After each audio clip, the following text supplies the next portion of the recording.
रात का सन्नाटा, घने जंगल, हवा की धीमी आवाज। एक तपस्वी ध्यान में बैठा है। उसके पास रखा है एक फरसा। कहते हैं वो आज भी जीवित है, ना बूढ़ा हुआ ना समाप्त। और जब जब धरती पर अधर्म बढ़ता है वो लौट आता है। ये कहानी है एक ऐसे योद्धा की जो ब्राह्मण होकर भी सबसे भयानक योद्धा बना, जिसने 21 बार क्षत्रियों का अंत किया। ये कहानी है भगवान परशुराम की। नदी किनारे आश्रम, ऋषि जमदग्नि तप में लीन, माता रेणुका सेवा में व्यस्त। और उसी क्षण धरती पर जन्म होता है एक दिव्य बालक का। नाम रखा गया राम। लेकिन ये साधारण राम नहीं थे। उनकी आंखों में शांति भी थी और अग्नि भी। समय के साथ उनकी शक्ति बढ़ती गई, उनका तेज अलग दिखने लगा।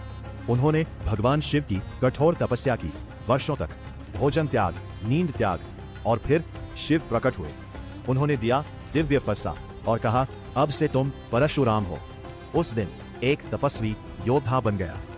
सब कुछ शांत था। लेकिन एक दिन यहया वंश का राजा सहस्त्रार्जुन ऋषि जमदग्नि के आश्रम पहुंचा। उसने देखा कामधेनु गाय। लालच जागा और उसने बलपूर्वक उसे छीन लिया। जब परशुराम लौटे तो पहली बार उनकी आंखों में क्रोध दिखाई दिया। उन्होंने अकेले राजा की सेना को चुनौती दी। धरती कांप उठी और कुछ ही क्षणों में सहस्त्रार्जुन का अंत हो गया। लेकिन यह शुरुआत थी। राजा के पुत्र बदला लेने आए। जब परशुराम आश्रम में नहीं थे, उन्होंने ऋषि जमदग्नि की हत्या कर दी। माता रेणुका रोती रही, धरती मौन रही। परशुराम लौटे, पिता का निर्जीव शरीर देखा और उसी क्षण उन्होंने कसम खाई, मैं इस धरती से क्षत्रियों का अंत कर दूंगा। फिर शुरू हुआ इतिहास का सबसे भयानक युद्ध।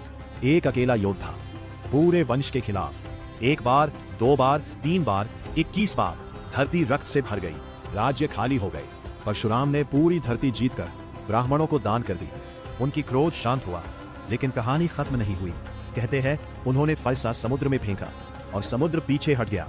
नई भूमि प्रकट हुई जिसे आज केरल कहा जाता है, जहां आज भी परशुराम की कथा जीवित है। समय बीता। अयोध्या में स्वयंवर हुआ। भगवान राम ने शिव धनुष तोड़ा और उसी क्षण धरती कांप गई। परशुराम प्रकट हुए। क्रोध में उन्होंने राम को चुनौती दी। लेकिन जैसे ही उन्होंने राम को देखा, उनका क्रोध शांत हो गया। उन्हें समझ आ गया यह स्वयं विष्णु का अवतार है। परशुराम ने अपना धनुष त्याग दिया और चले गए। लेकिन उनकी कहानी यही समाप्त नहीं हुई। उन्होंने महान योद्धाओं को शिक्षा दी। भीष्म, द्रोणाचार्य, कर्ण, ये सभी परशुराम के शिष्य थे।